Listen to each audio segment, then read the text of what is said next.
If you think times are tough right now, our next guest is probably, and you've heard him before, of course, and his backstory would tell you that you can face a lot of adversity in life and you can still overcome it.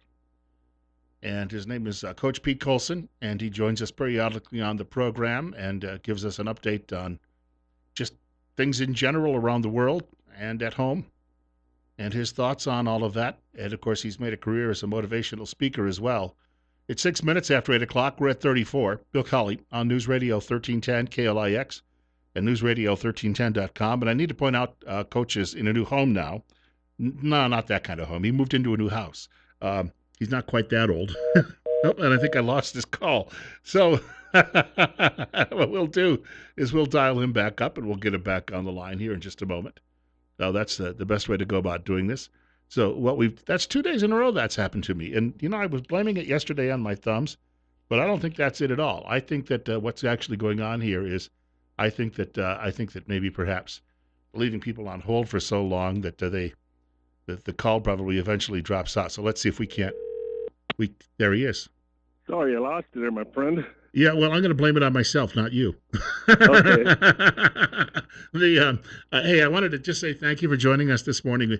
I was mentioning you're back in your new home, or you're in Yes. the new house, and settled in finally, and it looked great. I saw the pictures you sent, and you got to feel a little bit more relaxed in that sense. I know a lot of people are under a lot of stress right now, but once you actually get the move done, Yeah. you can look back and you can say, all right, I overcame that too. We were just talking before we got you on the line about how a lot of people today are looking at this, and it might be I'm going to believe for most people under the age of 75 who have no recollection of war and depression, this is the biggest challenge of their lives. But on the other hand, you had a lifetime of adversity in various ways. What would you tell people that they need to really keep in mind at this point? Well, I think the most important thing is use common sense and don't make hasty decisions.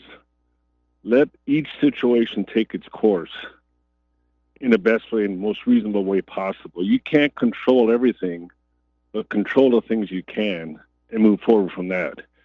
And never forget who our divine maker is.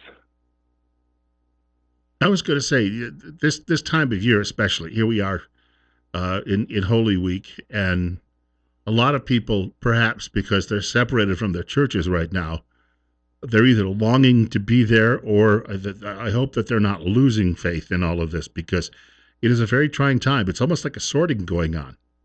Yeah, I think you're learning what your priorities are. And your priorities is people, not things. Yeah, I was going to say, I try to keep in touch. It's strange. Over the last couple of weeks, I've been picking up the telephone and calling family and old friends, I think a bit more often than I had probably in just the last several years.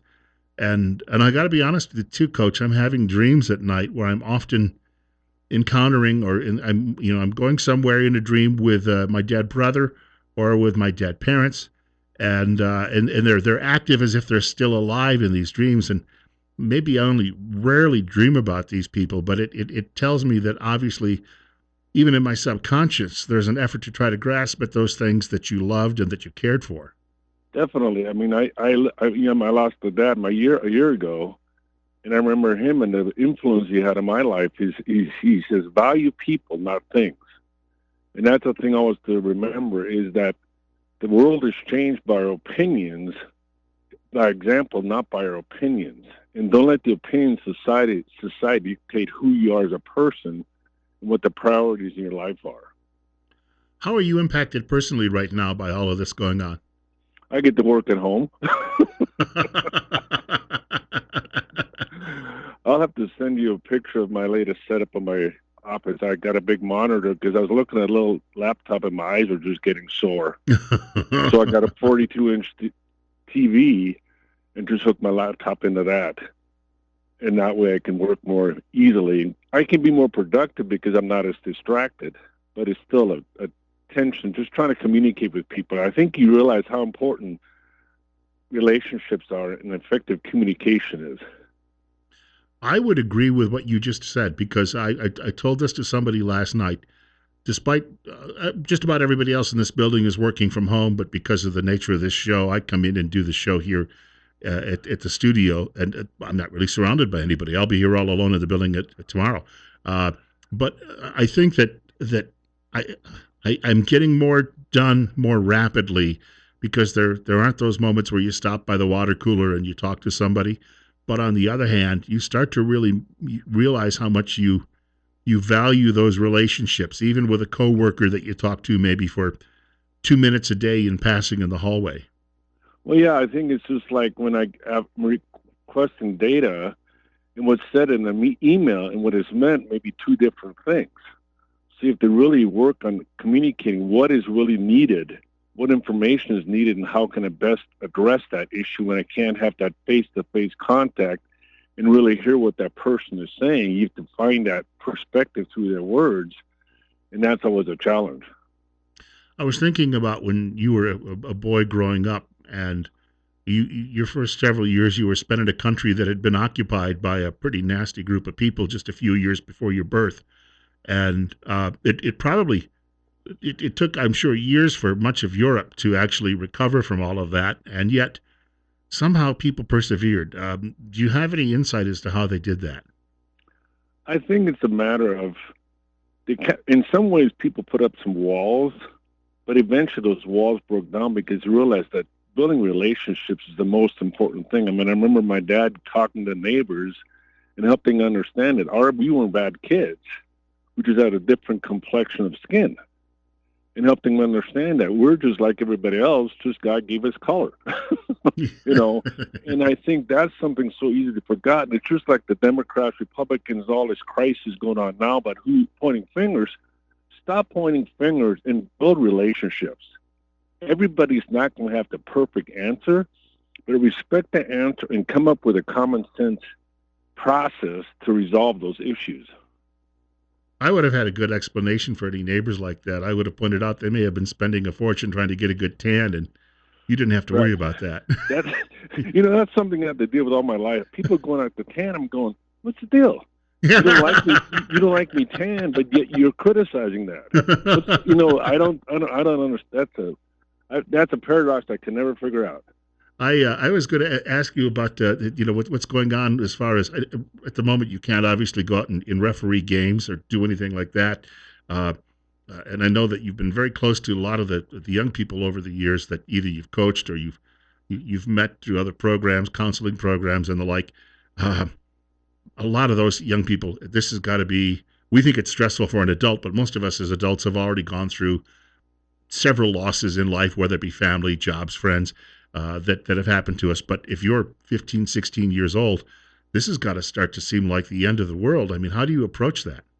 Well, I think that's where seasoned people can help young people understand that this will pass, but create your life a life of priorities. Don't look at the big buck.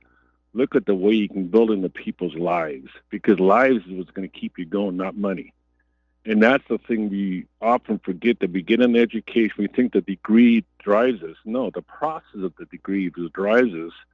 And what that information by head gets to the heart so we can impact lives. And that's what we need to continue to remember, is the fact that the way we build relationships, that's what's going to keep us going. That's what the old folks did, and that's what you can do going forward.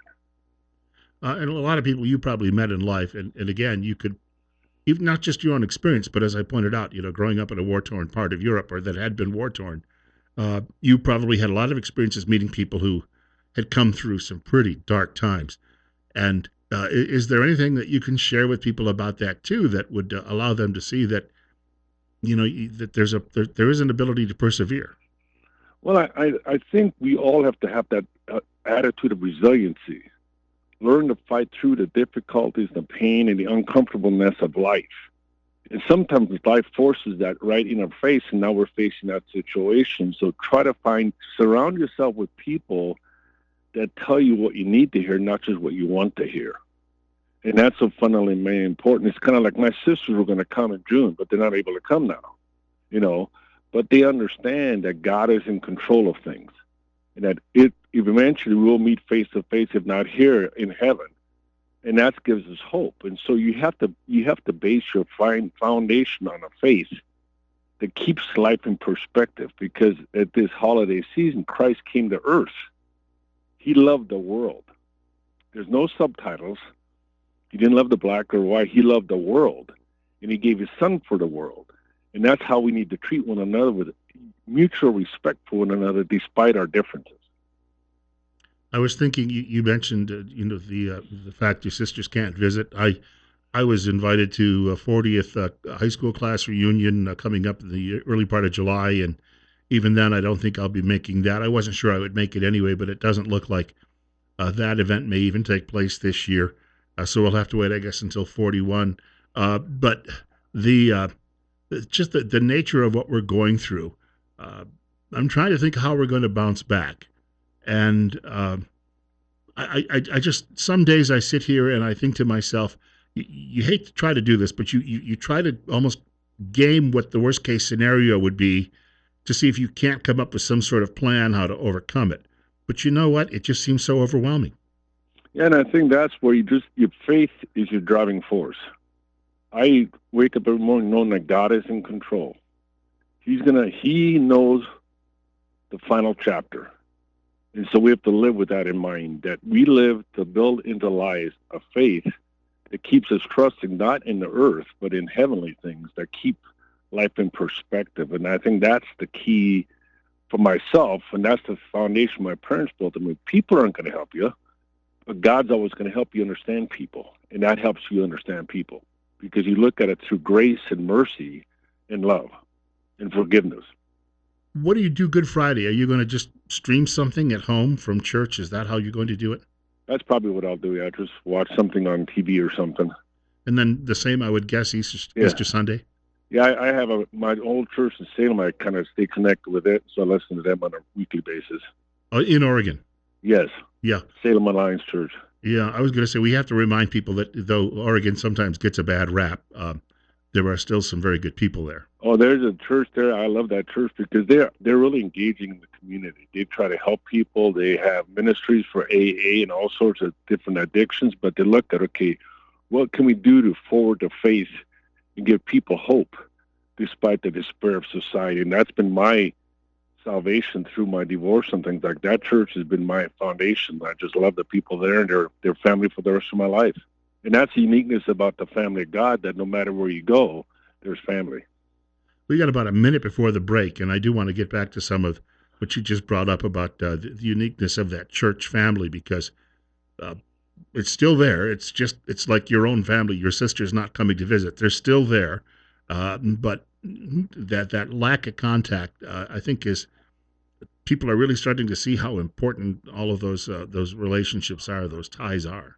Oh, definitely. I mean, I think that their family connecting with people is fundamentally. And I think hopefully through this experience that society's taken us, through this social distancing, they realize the value of one another in a unique and more open-minded perspective.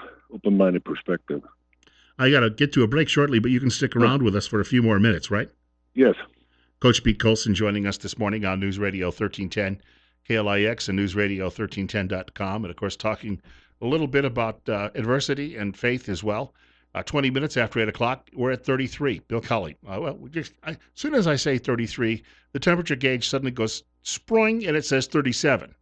Now, again, that could be just a change in the wind direction or the shade, whatever. But we are looking at temperatures somewhere in the neighborhood of 70 degrees today. So there is a little hope in the world. Warm weather is one of those. Bill Colley with you until 10 a.m. on Magic Valley this morning on News Radio 1310 KLIX and News Radio 1310. Coach Pete Coulson has an amazing impact on people. I have a message from all the way over in Teton Valley from Doug, who's listening via the app, and he says, great guest with an amazing message. We're at 8:22, and Coach Pete is joining us this morning on News Radio 1310 KLIX and newsradio1310.com. We're at 35. He's here with us until 8:30 this morning. Bill Colley on Magic Valley this morning, and of course we've got the Twin Falls County Sheriff's Office coming up at 8:30. Coach and I were just talking off air for a couple of minutes, and you said something to me that it brought me to laughter. You said that maybe this is a moment where people can step back and realize we can stop bickering. Yes. Well, I get so frustrated with this finger pointing.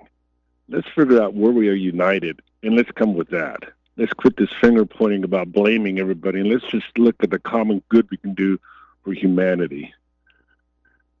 Well, there's going to be some bickering that goes on, obviously, and some disagreement. And Oh, definitely. I don't have a problem calling out somebody I think is dead wrong, but I was also Oh, telling you off air that I've become, I don't know, over the last year, along with the pastors and along with your guest appearances, it makes me believe that I've at least become a little bit more willing to listen to other opinions. well, I've had to learn to do it a lot of times because I've had a lot of opinions from my face in various situations. Is sometimes I just need to listen to people and see why they think the way they think, and that's something that I think is so easily forgotten because everybody's driven by their own story. If you don't understand a story, you're going to come up to a lot of false conclusions about that person because you haven't really understood that story. And by listening to their story and what's behind that, it helps them be more sensitive and use God's grace and mercy in whatever situation I face. And that's so easily forgotten. You know what's I really have noticed this change in my life in the last few years, and it's really since I came to Idaho. But it's because of various people I know through church and church organizations and people I work with. But I have developed a lot more respect, for instance, for I'll give you an example: the Latino community, because Mm-hmm. they work hard, and I do business with some of them, and I find that they are great business people. And a lot of this was I never really met many people from that community before I came here. There were some where I lived in my previous job, but there wasn't maybe it just wasn't advanced enough yet where the two cultures were mixing. But Mm-hmm. it really does seem that a lot of these people have blended in well in Idaho and places like this because they share a common work ethic, and I Right. appreciate that. Yeah, and I think one of the most fundamental things, Brent Ranke, a couple of years ago when we were doing execution, he was saying, we have an opinion, we have an operational responsibility. And I thought, wow, that's a powerful message in life. You may have an opinion, but there's a responsibility we have to build in each other's lives so that we can enhance that person in the process of being kind to one another. And I think that's something that's so easily forgotten. But in all facets of life, that's what helps us, that we can understand each other in a respectful manner, learning to agree to disagree, but respecting that. I find too that once I actually do get to know somebody, and if I get to like them, actually a lot of times respect seems to come first. If you respect somebody for their hard work or at least the way they carry themselves in life, you start to like them after that. Mm-hmm. And I think everybody has a story, and there's not one perfect person on this earth, not a one. And we think we're perfect, and we're fooling ourselves. And that's what sometimes I think we try to believe. We want perfection. You can't have that. God's the only perfect one. So recognize we all have flaws. We all have the sin nature. And because of God's grace and mercy in our lives, we can overcome those differences of understanding and respect for one another. A lot of people, as we were talking a few minutes ago, they're separated from their church families, and they will be on Easter Sunday, and it's very difficult for them not to have that connection. Not because we're seeing just because the streaming numbers versus the number of people who actually go to church. People like that experience of being in the sanctuary and going through all of this. On the other hand, you've worked with people in jails and prisons for years. You obviously, they don't get any of that, Mm-mm. and yet they manage in many cases to persevere, and some of them turn their lives around. Yes, because I think sometimes through isolation, you have to face yourself. And you have to really face what's really important. You have to kind of do a life story inventory, what you've done wrong or right, and come up to consensus saying, hey, this is where I can change. So you're forced, the hand is forced sometimes to make the right decision. And we don't want to get into bad habits either while we're some of us cocooned in our own homes, or we Right. don't want to be influenced by friends we might make who are, maybe they're out of a job or they're in a similar situation. We don't want to pick up bad habits they may have. No, I think the thing is just learn to be sensitive to that person's situation and respect that and try to have a loving and kind attitude because you can't buy friendships, but you can build them. And that's through interpersonal relationships or just being sensitive to things that are non-monetary. Just listening to their heart and listening to their pain in their life. And I think that's so fundamentally important. And just like nobody is perfect, everybody has some pain somewhere. Yeah. Yes, indeed. And you can also learn from that. I mean, you don't want to banish it. You can actually No. build strength with that. Oh, I mean, yeah, I mean, that's just, we all have stories that we can go back to in our lives and, boy, this affected me in a negative way, but look where I'm at today. And that keeps me going forward. I look at I carried the torch in 2002, and it says, light the fire within, and the word fire make an acronym, EDISM, my faith integrated in relationship for eternal significance. Be a light in a dark world. Empower people to be the best that they can be. And that's done through the grace and love of God as he sees me, and I see people through his eyes. I got to let you go, but I do wish you a blessed Easter, and Okay. we'll talk soon. I am very glad that you finally settled in the new house. Yes, we're content. My dog's happy too. Key right there. Hey, thank you, Okay. Coach. Have a great How about weekend, too. good? Bye. Bye-bye now. Coach Pete Coulson joining us this morning on News Radio 1310 KLIX and newsradio1310.com. In just a few minutes, we're going to be joined by Ken Menzel, Sergeant Menzel from the Twin Falls County Sheriff's Office.